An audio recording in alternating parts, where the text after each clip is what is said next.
skills, but I don't have the right to be with you tonight. So please leave me alone with no savior in sight. I will sleep safe and sound with nobody around me. When faced with my demons. Zoe Tate. What about her? She just wandered past like it was in the middle of the day. Charity says she's being really odd. Well, forget about her. What are you doing up so early anyway? Can't sleep. Well, why don't you come to bed anyway? You know why I can't? And sex isn't going to change that. I'm frightened.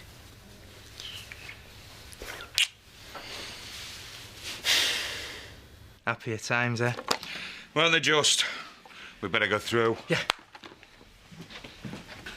Terry, why's Chris called me here at the crack of dawn? A business meeting. Oh, it's not exactly that, Chris. OK, I want to apply business principles to a shared problem. Zoe. Oh, you better get that. It'll be Ashley. How's she been over the weekend? Not brilliant. But she fit enough to come back to work. That is between you and her. Sorry I'm a bit late. The most important thing my father taught me is never to allow emotional considerations to interfere with business. Something he never grasped to his own cost. Well, I don't see what that's got to do with Zoe. Well, if you listened, you might learn. In spite of my best efforts to get her help, my sister is acting like a 14-year-old again. Which, ironically, she never did when she was 14. Loud music playing at all hours. A room that is such a pigsty we can't even get Cynthia to clean it. She comes and goes as she pleases, and when she is here, we either get stony silences or rants. And now her latest hobby is religion. Well, what do you want from us? I simply want to make my position clear in all this. In business terms, I've reassessed my priorities. Number one, naturally, is Joseph. Nothing and nobody will be allowed to damage him. Oh, come on, you know Zoe loves Joseph. Number two is the life that Charity and I are building up. Again, nothing and nobody will be allowed to jeopardise either our lifestyle, our relationship, or our home.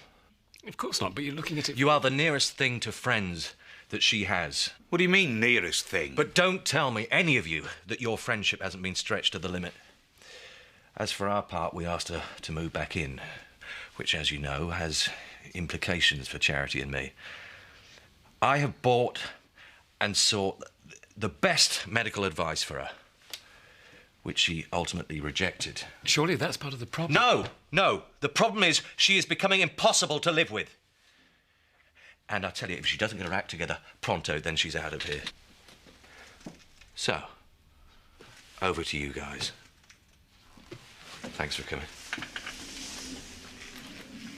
No savior inside. I will sleep safe and sound with nobody Hey! around me. When faced with my Sorry, you all right? demons, I said, I'm sorry, you all right? It were a daft trick. You were bricking it, weren't you? What are you listening to? Can you hear them too? I got these off Tate's land. Well, your land, come to think of it, but it's not really poaching, though, is it? Not with rabbits. I'm a vet. Yeah, well, they're a bit past the vet, this, but... I'll have a surgery. Yeah. See ya. Zoe? Can I give you a lift? I'll walk, thanks.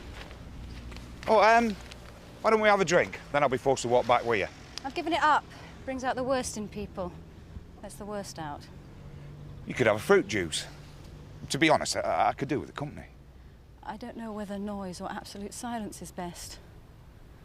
Zoe, if there's anything I can do for you, anything, any time, you just got to pick up the phone. But you don't know who'd be listening.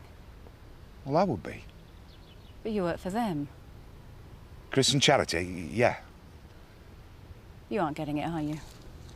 No. No, love, I'm sorry. I'm not.